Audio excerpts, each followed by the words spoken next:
Welcome விவஸ். அது March மாதம் 20ஆம் தேதி 2020. சேலம் மாவட்டம் மாரியப்பன் நகரை சார்ந்தவர் தான் ராஜேந்திரன். அவங்களுடைய மனைவியுடைய பெயர் நல்லம்மாள். அந்த அம்மாவுக்கு 65 வயது ஆகுது. ஸோ அவங்களுக்கு ஒரு ஆண் மகன் மற்றும் ஒரு பெண் மகள் பிறந்திருக்கிறாங்க. ராஜேந்திரன் சமீப காலத்தில் கொஞ்ச நாளைக்கு முன்னாடி இறந்துட்டு இருக்கிறாரு. ஸோ இப்போ அவங்களுடைய மகனுக்கு 45 வயது ஆகுது. என்னதான் அவருக்கு 45 வயது ஆயிருந்தாலும் அவருக்கு திருமணம் ஆகவே இல்லை. அவங்களுடைய மகள் மட்டும் தன்னுடைய சொந்த ஊர்லேயே ரிலேஷனுக்கு பொண்ணு கொடுத்துருக்குறாங்க. அவங்களுடைய மகள் தான் தன்னுடைய அம்மாவை சாப்பாடு முதல் கொண்டு பார்த்துப்பாங்க. அதே மாதிரி இந்த மார்ச் மாதம் 20ஆம் தேதி காலையில் கிட்டத்தட்ட 11:50 வரைக்கும் தன்னுடைய அம்மா கூட தான் இருக்காங்க. இருந்துட்டு மதியம் சாப்பாடு கொண்டு வரலாம் அப்படின்னு சொல்லி பக்கத்தில் இருக்கக்கூடிய வீட்டுக்கு போயிட்டு சாப்பாடு கொண்டு வந்து பார்த்ததுமே அவங்களுக்கு மிகப்பெரிய ஒரு அதிர்ச்சி ஒன்று காத்திருக்கு. என்ன அப்படின்னா, தன்னுடைய அம்மாவை இப்போதான் கொஞ்ச நேரத்துக்கு முன்னாடி விட்டு போனா, ஆனால் அம்மாவுடைய வாயில் துணியானது அடைக்கப்பட்ட நிலையில், கை கால்கள் கட்டப்பட்ட நிலையில், மூச்சு அடைச்சி இறந்துருக்கிறத பார்த்ததுமே ஷாக் ஆகுறாங்க. உடனே இதை போலீஸுக்கு கம்ப்ளைண்ட் பண்றாங்க. அப்போ போலீஸ் என்ன பண்றாங்க அப்படின்னா, வந்து அந்த அம்மாவுடைய சடலத்தை பக்கத்தில் இருக்கக்கூடிய கவர்மெண்ட் ஆஸ்பத்திரிக்கு பிரேத பரிசோதனைக்கு அனுப்புறாங்க. பிரேத பரிசோதனை என்ன வருது அப்படின்னா, அந்த அம்மா கிட்டத்தட்ட 4 to 8 தூக்க மாத்திரை சாப்பிட்டு அந்த மயக்கத்தில் இருக்கும்போது அவங்கள யாரோ அவங்களுடைய வாய் மற்றும் மூக்கு இது மாதிரி இடத்துலலாம் துணி அடைத்து, கை கால்கள் கட்டப்பட்ட நிலையில் துணி அடைத்து மூச்சு அடைச்சி இறந்துருக்கிறாங்க அப்படின்றது கன்ஃபார்ம் ஆகுது. ஸோ இப்போ இதை வச்சு போலீஸ் என்ன பண்றாங்க அப்படின்னா, நல்லம்மாளுடைய மகள் கிட்ட கேட்குறாங்க.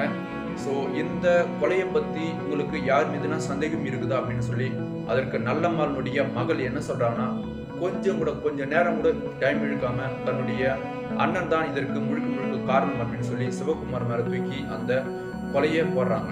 ஸோ இப்போ சிவகுமார் பார்த்தீங்கன்னா போலீஸ் தேடுறாங்க. ஸோ நல்லம்மாளுடைய மகள் சொன்ன மாதிரி சிவகுமார் தலைமறைவாயிட்டு இருக்கிறாரு. பிறகு இந்த சிவகுமாரை வலை வீசி தேடுறாங்க. அவரு கிடைக்கவே இல்லை. இன்னைக்கு இந்த வீடியோல 65 வயது மூதாட்டியான அந்த நல்லம்மாளை தன்னுடைய மகனே எதற்கு தூக்க மாத்திரை கொடுத்து மயக்க நிலையில் வச்சு துணியெல்லாம் அடைச்சு சாப்பிடிக்கணும் அப்படின்றத பத்தி தான் நம்ம விரிவா பார்க்க போறோம். நீங்கள் பார்த்து கொண்டிருப்பது ராஜாராம் டிகிரிப்ட். நான் உங்கள் ராஜாராம். வாங்க வீடியோக்குள்ள போலாம்.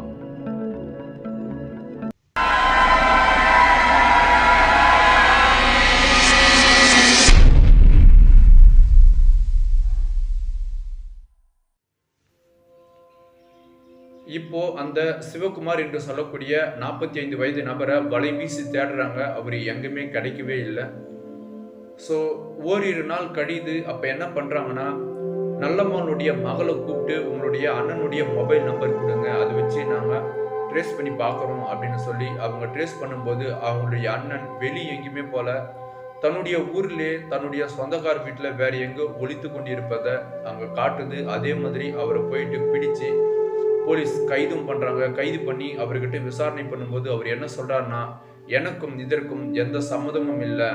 என்னுடைய அம்மா கிட்ட நிறைய நகைகள் பணங்கள் இருக்கு. நான் கூட அந்த சம்பவம் நடக்கும்போது வீட்டில் ஆளே இல்லை.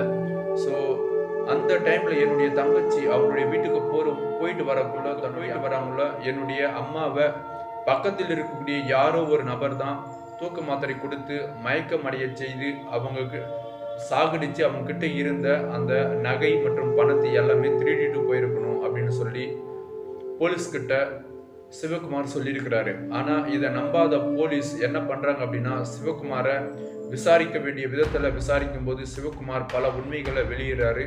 அவர் சொன்ன முக்கியமான ஒரு அதிர்ச்சி சம்பவம் என்ன அப்படின்னா, அதே சேலம் மாவட்டத்தை சார்ந்த திருவிகா நகர்ல ஒரு ஓய்வு பெற்ற தாசில்தாரனுடைய மனைவி ஜெயலட்சுமி என்று சொல்லக்கூடிய அந்த பெண்ணோடு எனக்கு திருமணம் கடந்த உறவு இருந்திருக்கு, கள்ளக்காதல் இருந்திருக்கு.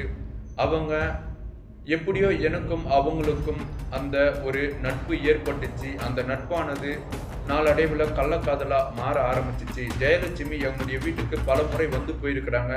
அது மாதிரி வரும்போதெல்லாம் ஜஸ்ட் பேசிட்டு மட்டும் தான் போவாங்க.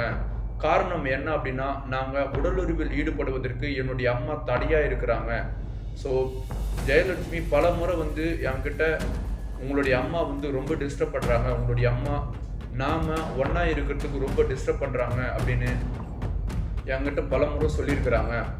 சரி, அப்போ போலீஸ் என்ன கேட்குறாங்கன்னா, ஜெயலட்சுமி அப்படின்னு சொல்லக்கூடிய அந்த அம்மாவுக்கு என்ன வயசு ஆகுது அப்படின்னு கேட்கும்போது தான் அதற்கு சிவகுமார் சொல்லியிருக்கிறாரு அவங்களுக்கு 63 வயசாகுது அப்படின்னு சொல்லியிருக்கிறாரு. இதை கேட்டதுமே போலீஸ், இதெல்லாம் ஒரு குழப்பா, உன்னுடைய அம்மாவுக்கே 65 வயது ஆகுது, உங்கள் அம்மா விட 2 வயசு தான் அவங்களுக்கு கம்மி.